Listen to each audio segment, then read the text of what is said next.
You know you shouldn't check your phone, and yet you do it anyway.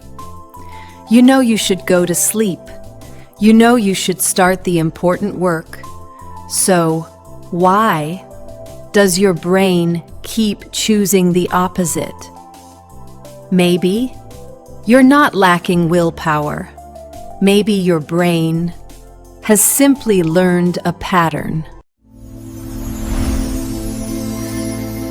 You know you shouldn't check your phone. You know you should go to sleep. You know you should start that important work. And yet, you do the exact opposite. If you already know what's good for you, why does your mind keep choosing what isn't? It is easy to blame a lack of discipline, but repeating behaviors you want to stop has nothing to do with a failure of willpower. Your brain has simply learned a pattern, and it is executing that pattern exactly as it was designed to. The human brain operates as a predictive engine. It constantly scans your environment and uses your past experiences to anticipate what should happen next. Over time, actions that start as deliberate, conscious choices move across a threshold. They transition into automatic reactions, triggered before conscious thought can even intervene. This is why you open a social media app without realizing you unlocked your screen, or grabbing a familiar snack the moment you feel stressed. You cannot willpower your way out of the bad habit because your brain has already executed the behavior before you realize you've made a choice. To change the programming, you first have to understand the loop that creates it. This chart shows the precise three-part mechanical structure driving every automated behavior. It begins with the cue, a trigger in your environment, like a notification chime.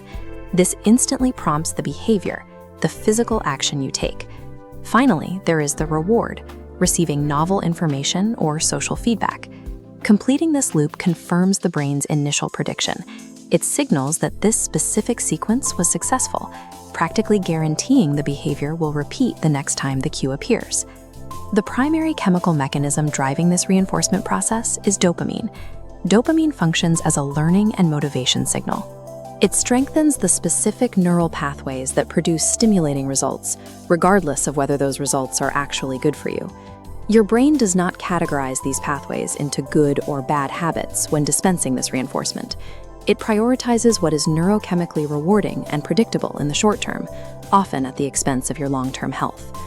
This system becomes even more rigid at the end of a long, demanding day, when stress, fatigue, or emotional discomfort set in. In this state of exhaustion, your cognitive resources are severely depleted. You have very limited mental energy left for complex decision-making. To conserve its remaining energy, the brain actively attempts to bypass difficult choices. It defaults to its strongest, most familiar predictive loops. Tasks like studying or deep work require high energy output. Doom scrolling requires almost none. Under severe fatigue, the low-energy automated behavior always wins. Recognizing this shift allows you to stop fighting your biology and start manipulating the system intentionally. Under pressure, a bad habit is not a character flaw. It is simply your brain executing the path of least resistance.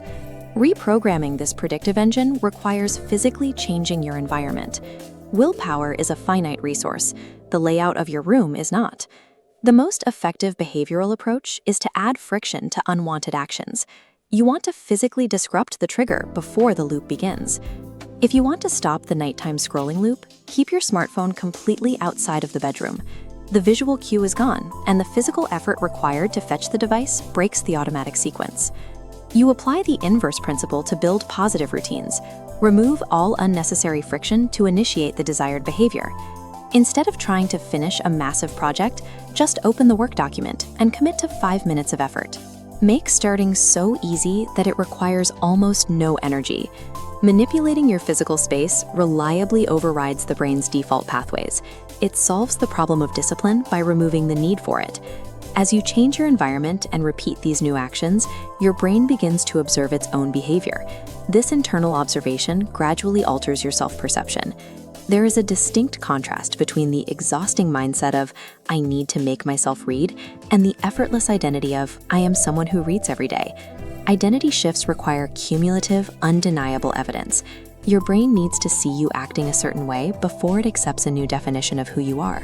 Each small, frictionless action, like opening that document for 5 minutes, acts as a data point.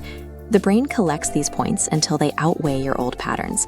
Behavioral repetition rewires the neural pathways while providing the proof the mind needs to update its internal model of your identity. You aren't broken because you keep repeating a behavior you want to change.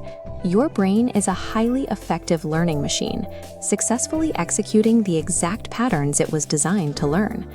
The goal is no longer to fight your mind every morning. It is to deliberately teach it a better pattern. Every repetition is a vote for the person you're becoming. Train your mind, shape your future.